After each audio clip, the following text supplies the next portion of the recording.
Back students, exercise 7.1 का 7th question अब हम लोग सॉल्व करेंगे। Find the point on x axis which is equidistant from 2 -5 and -2 9। तो हमें एक ऐसा पॉइंट एक्स एक्सिस पे निकालना है जो कि इन दोनों पॉइंट से इक्वल डिस्टेंस पे हो। अब देखें कि इन दोनों पॉइंट की पोजीशन क्या होगी। प्रैक्टिकली अगर हम लोग करके देखें तो 2, -5 x = 2 एंड y = -5 अप्रोक्सीमेटली यहाँ पे पोजीशन होगी 2, -5 की। और next point -2, -9 x = -2 and y = 9, यहाँ कहीं इसकी पोजीशन होगी -2, -9। अब आपको x एक्सिस में एक ऐसा पॉइंट निकालना है जो इन दोनों पॉइंट से इक्वल डिस्टेंस पे हो। वो पॉइंट इस तरफ भी हो सकता है, उस तरफ भी हो सकता है, लेकिन वो पॉइंट हर हाल में होगा x एक्सिस पे। तो सपोज अगर हम x एक्सिस को एक्सटेंड करें, हम मान लेते हैं कि यहाँ कहीं एक पॉइंट होगा जो कि इन दोनों पॉइंट से इक्वल डिस्टेंस पे होगा। ऐसा फिगर आपको बनाने की जरूरत नहीं, ये मैंने प्रैक्टिकली बताया। अब आप यहां से देखें कि अगर इस पॉइंट का नाम हम A और इस पॉइंट का नाम B दे दें, तो मान लीजिए ये C कोई एक पॉइंट है एक्स एक्सिस पे।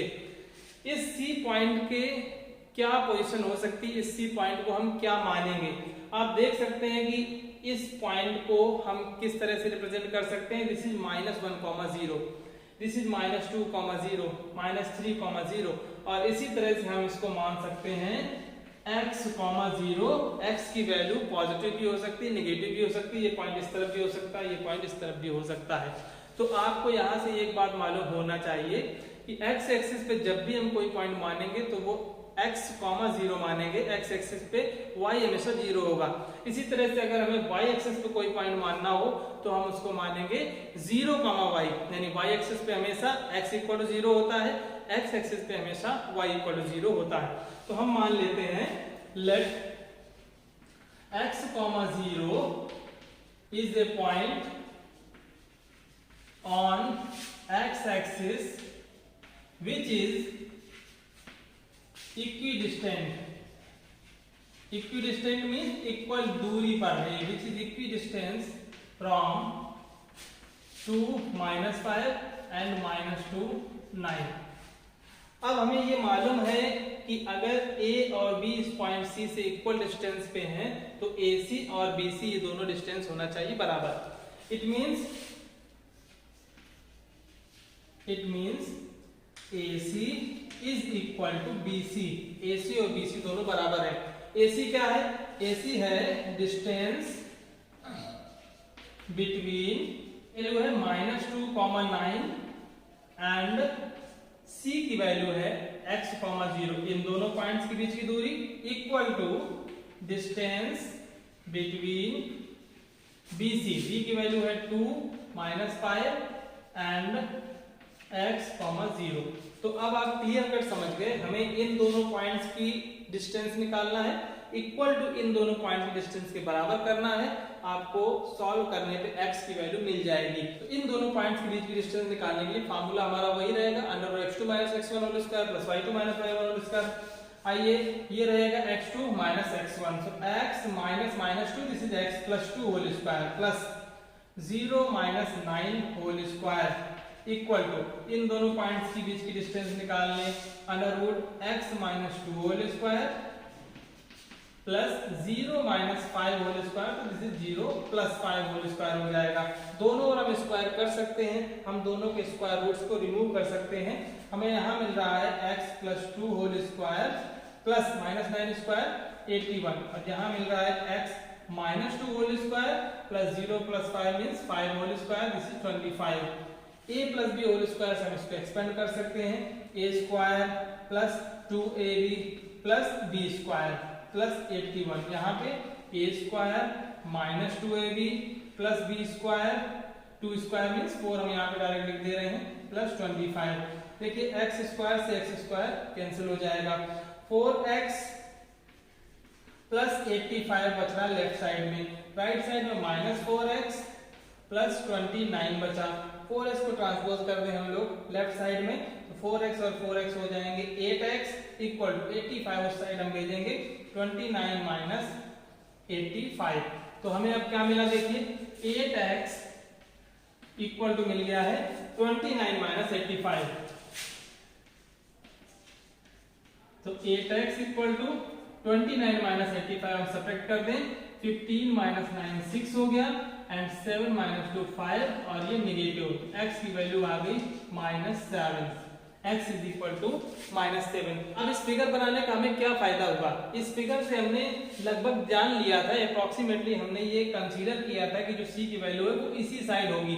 उस साइड जाने पे x एक्सिस पे नॉर्मली ऐसा कोई पॉइंट जल्दी से नहीं मिलेगा जो इन दोनों पॉइंट से इक्वल दूरी पे हो। तो हमें यहाँ पे x की वैल्यू मिल गई -7, यानी कि यहाँ कहीं एक पॉइंट होगा x एक्सिस पे जिससे ये दोनों पॉइंट्स इक्वल दूरी पे हैं। तो आंसर आप क्या लिखेंगे, हमने क्या कंसीडर किया है, let x, 0 is a point on the x axis. तो आंसर होगा, पॉइंट हमें बताना, answer -7, 0 is a point on the x axis which is equidistant from these 2 points 2, -5 and -2, 9। Question number 8 काफी इजी क्वेश्चन है। कहा जा रहा है find the values of y for which the distance between these points p 2, -3 and q 10, y is 10 units. दो points हैं p और q, इन दोनों पॉइंट्स के बीच की डिस्टेंस हमें 10 यूनिट्स दी गई है और हमें वैल्यू बताना y की। तो एक ही तरीका है इसको निकालने के लिए, अगर हम pq डिस्टेंस को निकालें डिस्टेंस फार्मूला से और उसको इक्वल टू कर दें 10 यूनिट्स के, तो आप लोग समझ सकते हैं इजीली हमें या तो एक क्वाड्रेटिक इक्वेशन मिलेगी या कुछ और मिल जाएगा, हम लोग y की वैल्यू निकालने में सक्षम रहेंगे। तो आइए हम लोग निकाल देते हैं डिस्टेंस बिटवीन 2, -3 एंड 10y, और ये डिस्टेंस हमें ऑलरेडी 10 यूनिट्स के इक्वल दी है तो हमने इक्वल टू 10 लिख दिया। अब हम लोग यहाँ पे डिस्टेंस फार्मूला अप्लाई करेंगे, √x2 - x1 whole square plus y2 - y1 whole square equal to 10। ये है x1 y1 और दूसरा कोऑर्डिनेट है x2 y2। वैल्यू रख दें, x2 - x1 whole square means 10 - 2 whole square plus y2 - y1, तो y -3 whole square, this is equal to 10। यहाँ पे लेफ्ट साइड में स्क्वायर रूट लगा हुआ है, अगर हम दोनों ओर स्क्वायर कर दें या इधर से स्क्वायर रूट हटाएंगे तो राइट साइड में होल स्क्वायर हो जाएगा। यहाँ मिल जाएगा 8 whole square plus y + 3 whole square is equal to 10 square. यहाँ से स्क्वायर रूट हटा, राइट साइड में होल स्क्वायर हो गया।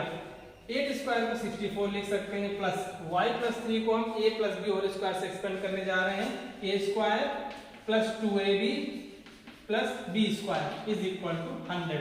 अब आप देखें हमें एक क्वाड्रेटिक फार्मूला मिल जाएगा, क्वाड्रेटिक इक्वेशन बनेगी। 100 को इस साइड ले आएंगे तो y² + 6y 64 + 9 73 -100 equal to 0। Solve कर दें और y² + 6y -27 इक्वल टू 0। ये हमें एक क्वाड्रेटिक इक्वेशन मिली। क्वाड्रेटिक इक्वेशन सॉल्व करने के लिए हम लोग 3 तरीके जान चुके हैं प्रीवियस चैप्टर्स में। हम इसको स्प्लिटिंग मिडिल टर्म से भी सॉल्व कर सकते हैं, बाय कंप्लीटिंग स्क्वायर मेथड और बाय यूजिंग क्वाड्रेटिक फार्मूला। किसी भी तरह से हम लोग इसको सॉल्व करने के लिए स्वतंत्र हैं। y² + 6y -27 इक्वल टू 0, इसको मैं स्प्लिटिंग मिडिल टर्म से सॉल्व कर देता हूँ। 9 3 27 एंड 9 - 3 इक्वल टू 6 हमें मिलेगा। y² + 9y -3y -27 equal to 0। 6y की जगह पे हमने लिख दिया 9y - 3y। इक्वेशन अनचेंज है। फर्स्ट टू टर्म्स में y कॉमन मिला, y + 9 ब्रैकेट में। सेकंड टू टर्म्स में -3 कॉमन मिला, y + 9 ब्रैकेट में मिलेगा इक्वल टू 0। अब हम y + 9 को बाहर निकाल सकते हैं, y - 3 इक्वल टू 0। जब फर्स्ट ब्रैकेट 0 के इक्वल करेंगे तो y की वैल्यू मिलेगी -9, सेकंड ब्रैकेट को 0 के इक्वल करेंगे y की वैल्यू मिलेगी 3। यही क्वेश्चन था, find the values of y for which the distance between the points 2, -3 and q 10y is 10 units. तो q के कोऑर्डिनेट्स क्या क्या हो सकते हैं, 10, -9 भी हो सकता है और 10, 3 भी हो सकता है। ये y की दो वैल्यूज हैं जिसके लिए इन दोनों पॉइंट्स के बीच की डिस्टेंस 10 यूनिट रहेगी।